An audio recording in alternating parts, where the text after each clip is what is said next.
Hola, ¿qué tal? ¿Cómo te encuentras? La lección de hoy aborda el tema de la Secretaría de Educación Pública. Es nuestra sesión 3 del módulo de análisis de políticas educativas mexicanas. Esta lección 3 lleva como actividad el cuestionario de opción múltiple.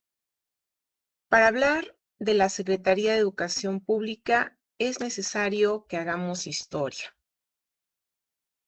Vámonos a la Constitución de 1917, en el año 1917, cuando se suprime la Secretaría de Instrucción Pública y Bellas Artes. Antes así se le llamaba a quien regulaba toda la educación a nivel nacional, a nivel federal. En 1919, la educación pública resiente el alto índice de analfabetismo y de rezago educativo. Cuando llega Adolfo de la Huerta al poder, se inician los cambios para remediar el rezago y el analfabetismo. Y se otorga al departamento universitario de aquella época para que centralice la educación. Lleva la encomienda de cumplir con el artículo 3º constitucional, como lo hemos visto, y lleva la encomienda de hacer cumplir que la educación sea gratuita, laica, obligatoria, pero no era suficiente. Más tarde, en 1920, José Vasconcelos da a conocer las propuestas para mejorar la educación. Y bueno, la idea de Vasconcelos era llegar a todos los rincones del país. De él es conocido el programa de misiones culturales, donde en ciertas temporadas, sobre todo julio y agosto, la época de verano, preparaba a los maestros y se iban a hacer educación en zonas rurales. Para Vasconcelos, la pobreza y la ignorancia eran los principales problemas del país. Y esto era lo que resentían los mexicanos. Y claro, al estar pues necesitados de cubrir todo lo básico, pues la escuela lo dejaban para después. La visión era diferente. La escuela no era el medio para un bienestar. Y Vasconcelos quería cambiar esta visión. José Vasconcelos presenta el proyecto de la Secretaría de Educación Pública Federal. Y en este proyecto él planteaba organizar a toda la educación del país, tener criterios unificados y sobre todo la visión de que la pobreza y la ignorancia eran los principales fantasmas para poder educar a la gente. Con estos ideales, José Vasconcelos empuja fuertemente la política educativa y bueno, pues se le acepta el proyecto de tal manera que en 1921 se crea la Secretaría de Educación Pública a cargo de José Vasconcelos.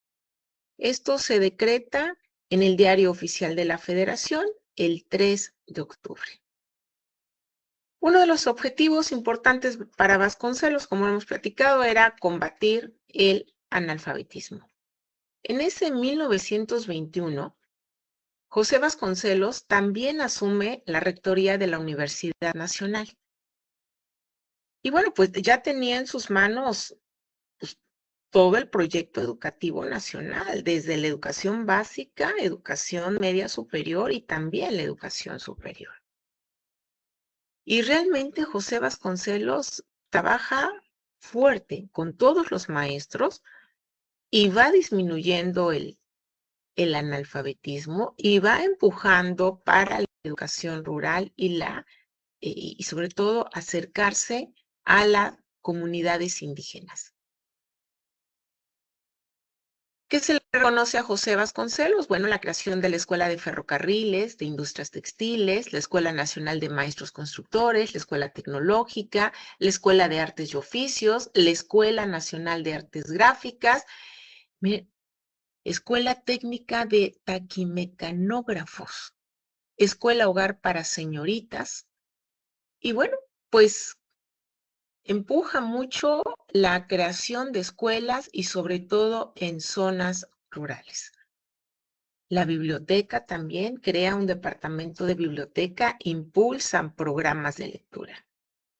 Vasconcelos asume las tareas educativas desde la vinculación escuela y realidad social. Creo que en toda la historia de la educación, el proyecto de José Vasconcelos para poder fortalecer la educación fue el más destacado. Yo no digo que los demás secretarios de educación no hayan hecho labores muy buenas por la educación, pero este punto de partida que da José Vasconcelos, hasta la fecha seguimos teniendo pues mucha herencia de su proyecto y de su visión educativa. A lo largo de estos más de 100 años que ha tenido la SEP, suben gobiernos, suben secretarios de educación, algunos hacen muchas cosas, otros no hacen muchas cosas. Vamos a revisar algunos gobiernos y lo que se ha hecho en materia de política educativa. Miren ustedes, con Manuel Ávila Camacho en el 40-46, el secretario de Educación, bueno, hubo 3. Creo que el más destacado fue Jaime Torres Bodet por lo que hizo, a eso me refiero. Y en este sexenio se impulsan las acciones que favorecen zonas urbanas y zonas vulnerables. ¿Y qué se buscaba acá? Desarrollar la educación integral. Otro sexenio con José López Portillo en 1976-1982. Hay 2 secretarios de educación y la visión de política educativa va sobre ofrecer educación básica a toda la población, vincular el desarrollo económico con la escuela, elevar la calidad de la educación, aumentar la eficiencia del sistema educativo. Otros 2 sexenios que podemos revisar, el de 1976-1982 con López Portillo, donde también tenemos 2 secretarios de educación, Porfirio Muñoz Ledo, Fernando Solana, y